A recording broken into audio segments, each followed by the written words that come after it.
Damai sejahtera Allah yang melampaui segala akal, hati dan pikiran manusia, itulah kiranya yang memelihara saudara di dalam Kristus Yesus. Amin. Bapak Ibu saudara-saudari, firman Tuhan di Minggu Trinitatis tanggal 7 Juni 2020 ini diambil dari kitab Kejadian pasal 1 ayat 26 sampai ayat 31. Begini firman Tuhan. Berfirmanlah Allah, baiklah kita menjadikan manusia menurut gambar dan rupa kita, supaya mereka berkuasa atas ikan-ikan di laut dan burung-burung di udara dan atas ternak dan atas seluruh bumi dan atas segala binatang melata yang merayap di bumi. Maka Allah menciptakan manusia itu menurut gambarnya.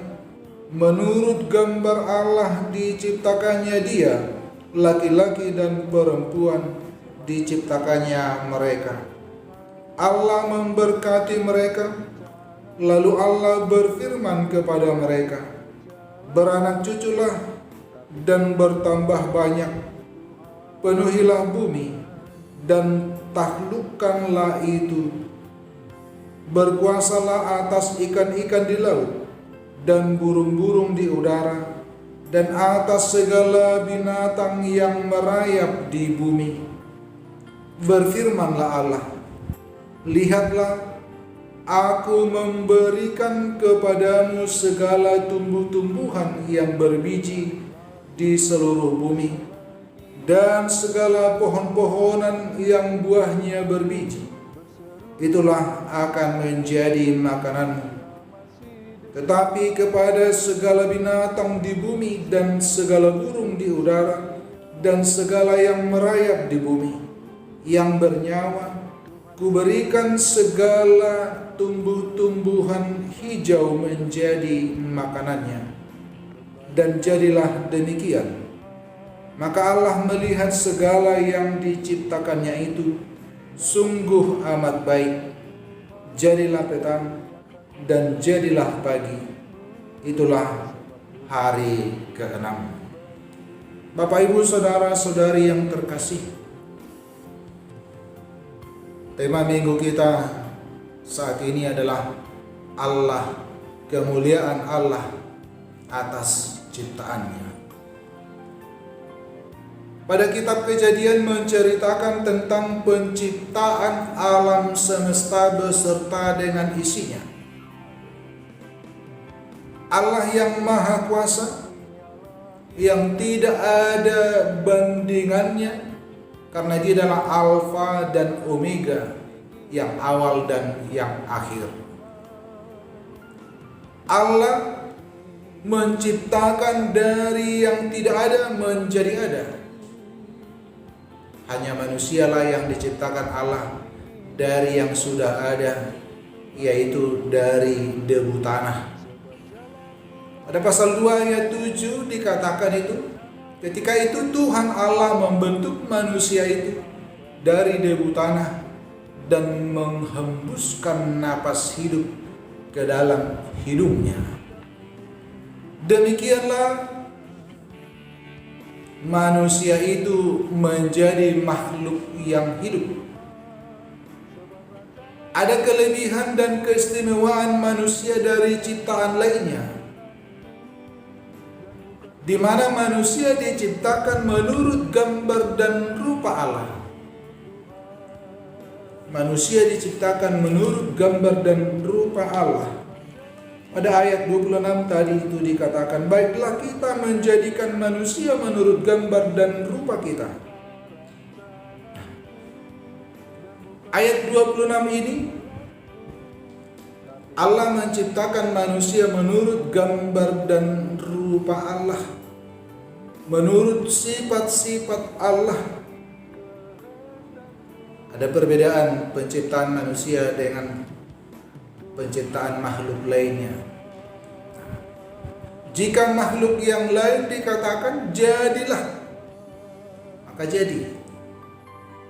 Tapi berbeda dengan manusia. Manusia dibentuk dulu, setelah itu dibentuk, maka Allah menghembuskan napas kehidupan kepada manusia itu sehingga dia menjadi makhluk yang hidup. Itu suatu keistimewaan manusia dari makhluk ciptaan lainnya. Sebagai ciptaan Allah yang memiliki kelebihan dan keistimewaan, manusia diberi tugas dan tanggung jawab. Apakah tugas dan tanggung jawab manusia itu? Yaitu menguasai dan menaklukkan bumi beserta isinya. Menguasai dan menaklukkan bumi beserta isinya mempunyai makna positif. Menguasai, menaklukkan bukan berarti negatif. Menguasai dan menaklukkan berarti menjaga, memelihara, memperbaiki bumi dan isinya supaya tetap baik. Nah, itulah tugas tanggung jawab manusia itu.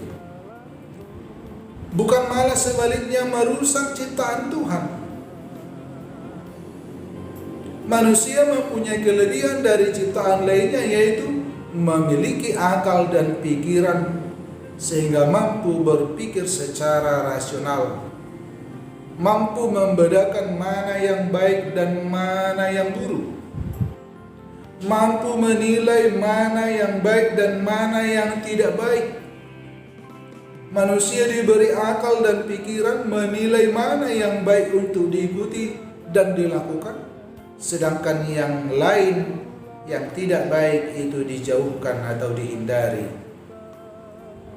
Manusia juga punya etika, punya moral, dan memiliki rasa malu. Nah, karena itu ada akal pikiran sehat di dalam manusia itu diberikan untuk menilai mana yang baik, mana yang tidak baik. Yang baik dilakukan, yang tidak baik dihindari. Termasuk juga tutur-tutur kata yang baik, yang mana yang seharusnya, yang pantas diucapkan. Bapak Ibu, tugas dan tanggung jawab manusia itu sudah sering diabaikan. Karena itu manusia menjadi serakah. Manusia menjadi serakah, tidak memikirkan akibat dari perbuatannya. Padahal Allah telah berfirman, berkuasalah atas ikan-ikan di laut dan burung-burung di udara, dan atas ternak dan atas seluruh bumi, dan atas segala binatang melata dan yang merayap di bumi. Berkuasalah. Itu tadi tugas tanggung jawab itu ayat 26 dan 28. Bapak Ibu, tetapi apa yang terjadi? Nah, karena keserakahan manusia tadi, manusia tidak memakai akal pikiran sehat, manusia tidak memikirkan ke masa depan. Kita lihat pada musim kemarau terjadi pembakaran hutan yang mengakibatkan banyak asap. Pada musim hujan banjir itu di mana-mana. Itu terjadi adalah karena ulah manusia. Banyak bencana alam yang terjadi adalah penyebabnya karena ulah manusia yang tidak sadar dengan itu.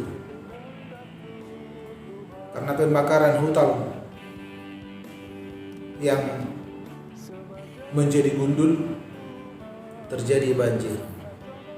Pembakaran hutan masih sering terjadi yang mengakibatkan banyak hutan menjadi gundul. Banyak ekosistem yang terancam. Asap mengganggu penerbangan sehingga sering delay bahkan di-cancel penerbangan. Kesehatan kita juga menjadi terganggu karena asap. Terjadi penyakit ispa dan lain-lain.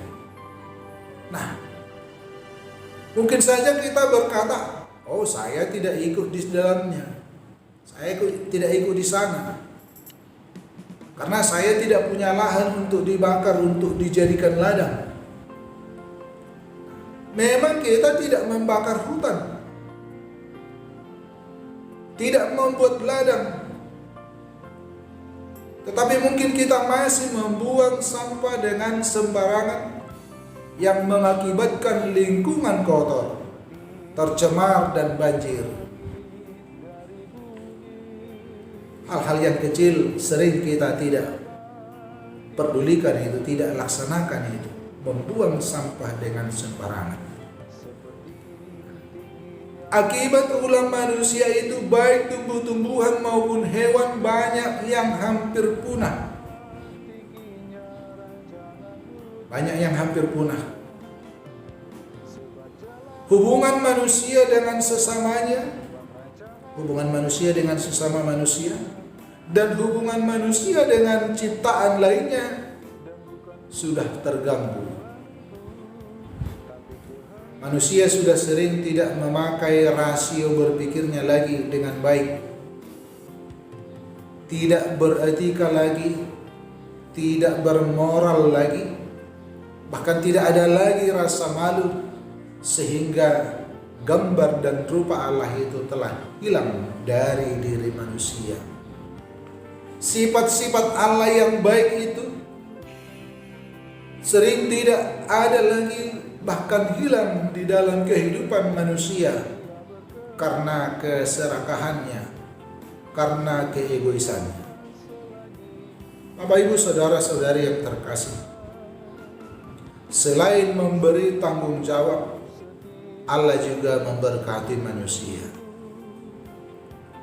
Allah berfirman, beranak cuculah dan bertambah banyaklah, penuhilah bumi.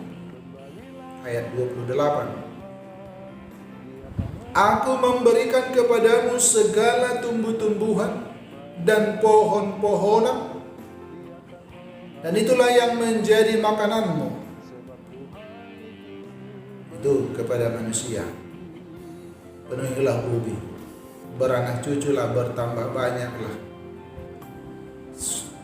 Telah kuberikan tumbuh-tumbuhan, pohon-pohonan untuk menjadi makananmu. Kepada binatang atau hewan dan burung, Allah memberikan juga tumbuh-tumbuhan hijau sebagai makanannya. Itu tadi dalam ayat 29 sampai ayat 30. Nah, ayat ini memperlihatkan bahwa Allah memelihara kelangsungan hidup ciptaannya dengan memberikan segala kebutuhannya sehari-hari. Allah menempatkan manusia itu di Taman Eden untuk mengusahakan dan memelihara taman itu. Ada Kejadian 2 ayat 15. Artinya Allah memelihara manusia dengan cara disuruh mengusahakan, disuruh bekerja untuk mendapatkan kebutuhannya. Dengan demikian, manusia adalah makhluk kerja. Allah menciptakan manusia adalah untuk bekerja, untuk berusaha atau mengusahakan ciptaan Allah tadi, memelihara ciptaan Allah itu supaya menghasilkan dengan baik dan menjadi kebutuhan sukacita daripada manusia itu. Maka Rasul Paulus dalam suratnya kepada jemaat Tesalonika berkata, jika seseorang tidak mau bekerja, janganlah ia makan. 2 Tesalonika 3 ayat 10. Jika seseorang tidak mau bekerja, janganlah ia makan. Betul juga.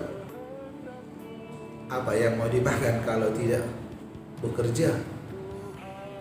Apa yang mau dimakan kalau tidak menghasilkan buah dari pekerjaannya? Atau kalau tidak bekerja, apa penghasilannya? Bapak Ibu, pada ayat terakhir dikatakan, maka Allah melihat segala yang dijadikannya itu sungguh amat baik. Sungguh amat baik. Bapak Ibu, pada awalnya penciptaan itu diciptakan Allah. Segala sesuatunya, alam, semesta alam beserta isinya adalah sangat baik. Maka tanggung jawab manusialah memelihara segala ciptaan Tuhan itu supaya tetap baik. Allah memberi kuasa kepada manusia untuk menguasai dan mengusahakan ciptaannya. Artinya kita diberi tanggung jawab untuk menjaga, memelihara hewan, tumbuh-tumbuhan, hutan, air, laut, dan segala ciptaan Tuhan lainnya. Itu yang menjadi tanggung jawab kita, tetap memelihara keindahan ciptaan Tuhan itu supaya tidak rusak. Dengan baik keadaan ciptaan Tuhan itu, maka kita akan merasakan kebaikan juga dari hasil ciptaan Tuhan itu.